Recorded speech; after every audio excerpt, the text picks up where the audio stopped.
Alabama is a hard state for a Democrat to win over. It's been 25 years since a Democrat has been voted into office to represent Alabama through a Senate seat. It seems as though voters bring the reputation of each candidate into consideration in order to make their decision. The 2017 election between Democrat Doug Jones and Republican Roy Moore presented many questions on which candidate would best represent the state. On one hand, you have a respectable and reliable Democratic candidate, and on the other hand, you have a Republican candidate who is challenged with accusations of sexual assault, as well as being kicked out of his position as judge for state Supreme Court twice.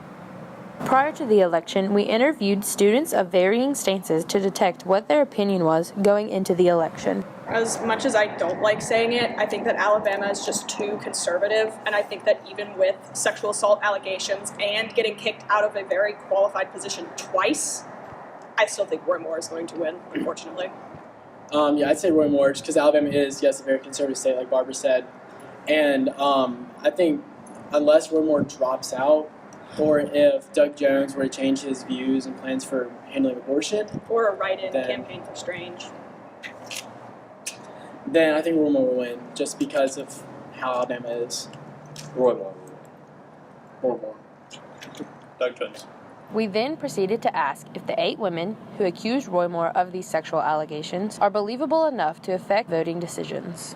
I think that if it was just one woman, I could see a fair amount of doubt. However, since it is 8 women, that closes the window of doubt significantly. So I would agree. I would believe the victims.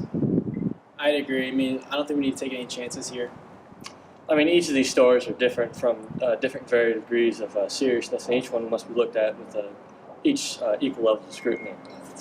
We can't look at him like he's already guilty. These are all allegations. So until there is confirmed that this happened, we can't say that we can't hold this against him. Once Doug Jones had won over Alabama voters, we were surprised at the amount that turned up at the polls. We got in touch with a few teachers to determine their thoughts after this election.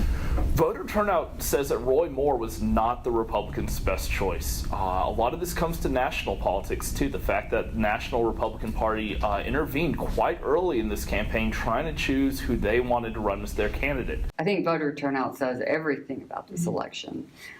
We had as high of a voter turnout as we did in the presidential election, and normally special elections, nobody votes. I don't know if we can really read that much insight into the Senate election in terms of issues that matter to Alabama voters.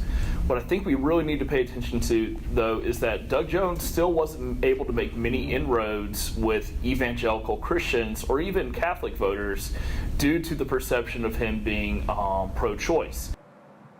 Pro-choice offers women the ability to have the option to have an abortion, and pro-life would make abortion illegal. Because Doug Jones is pro-choice, we wondered if his win indicated a change for how the state views this issue. The reason I thought Roy Moore would win is that regardless of the allegations made against him, regardless of the fact that he'd been removed from office twice before, Doug Jones is pro-choice. And Alabama is overwhelmingly anti-abortion. Now that the millennial generation is getting to the legal voting age, it seems as though the sexual allegations played a major role in choosing which candidate they wanted to represent Alabama. As high school teachers, we asked what issues they noticed were most important to millennials. This certainly was a vote to support women. Now, with that said, though, if you look at the exit polls, the majority of Roy Moore voters chose not to believe the accusers, and the majority of Doug Jones voters said they did. So we still have that divide on whether or not we believe the accusers. I really think that millennial voters probably paid attention to a lot of the allegations made against Roy Moore, and I feel like that was probably more important than some of the bigger issues. And not saying that we need to disregard any of these allegations. I think they're definitely something that needs to be brought into it. And I think that did, rightfully so, probably affect a lot of people's decision on who they were going to vote for.